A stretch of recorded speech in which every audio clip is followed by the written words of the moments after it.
for Jackie Dumpson. Check it out. Now, before y'all niggas say we reaching, okay? But if you guys don't know, man, rap beef these days, all right, it's usually thinly veiled in sneak disses and clever lines, dope lines, wordplay, and you have to have context of the history of a situation to know who is talking to what or what lines is about who, all right?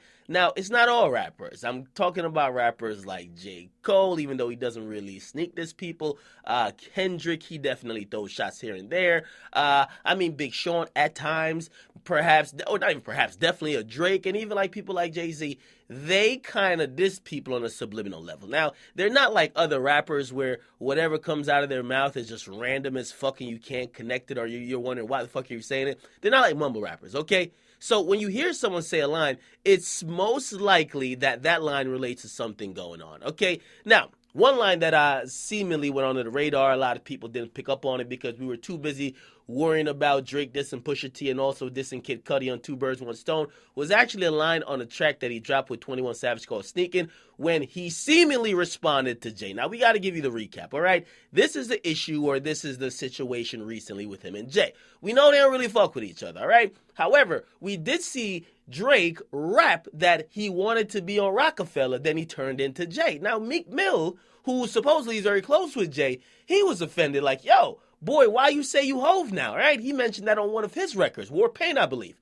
And then we saw Jay-Z come out on I Got the Keys, the Keys, the Keys. And he said, listen, what? He says, till you're on your own, you can't be free. Till you on your own, you can't be me. Now, who the hell else said they were Jay?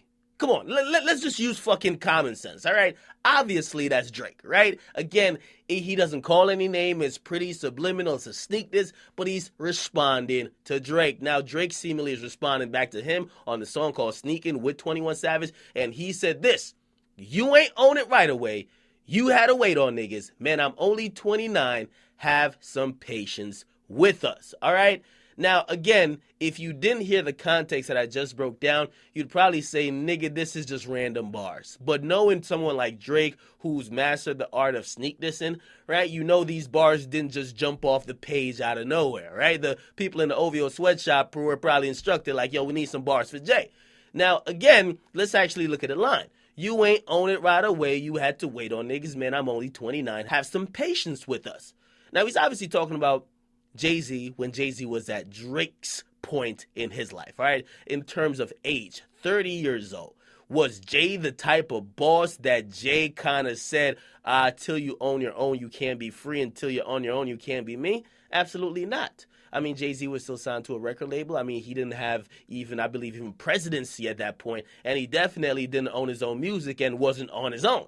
Right? So essentially, Drake is responding by saying, yo, whoa, I'm young as hell. Or at least I was younger than you when you got on your own. So give me a little bit of time. Now, it is a testament to Jay-Z's business acumen that he's absolutely right when he says, you can't be me unless you actually transcend music and get into business and start dominating like I did. Right? Now, of course, not everything worked, but the majority of stuff worked. That's why he's worth in excess of $500 million.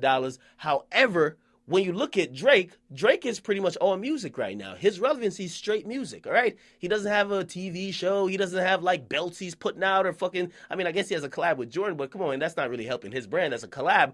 So he doesn't have the business situations like Jay-Z has, and he's just kind of scaling it back by saying, yo, I'm young as hell, give me some time, all right? Again, I don't know if he's going to ever have that. I think he's a great musician, whether he's using writers or not. He obviously has an ear for picking the best music when they all submit it to him, or he has an ear for editing the music after they make a song and he just jacks that shit. So it is what it is, but you could tell it's a subtle sneak diss response back to Jay-Z from Drake, and honestly, I want these guys to kick down the fucking door and maybe not call each other's name because that's so 2003. However, I would like for them to make it very overtly clear they're talking to each other and perhaps address each other in more than just like 1 or 2 bars. Give each other a good 6 to 12 bars that we could understand what it is, just like when Jay-Z gave Mobb Deep a couple of bars and we knew what that was and that led into something. Actually, I want to see these guys compete. All right. Does Jay-Z still have the ability, okay, or does he have the passion, the drive to still want to go toe to toe with a guy who's supposedly the hottest thing in music? And actually, does Drake got the skills or the ghostwriters to match up? So we'll see. Get in the comments. Make sure you guys like, definitely subscribe. Before y'all say reaching, y'all gotta evaluate the whole situation. To me, it was blatantly obvious. I did miss it at first, but it was blatantly obvious when it was pointed out. But you guys might think otherwise.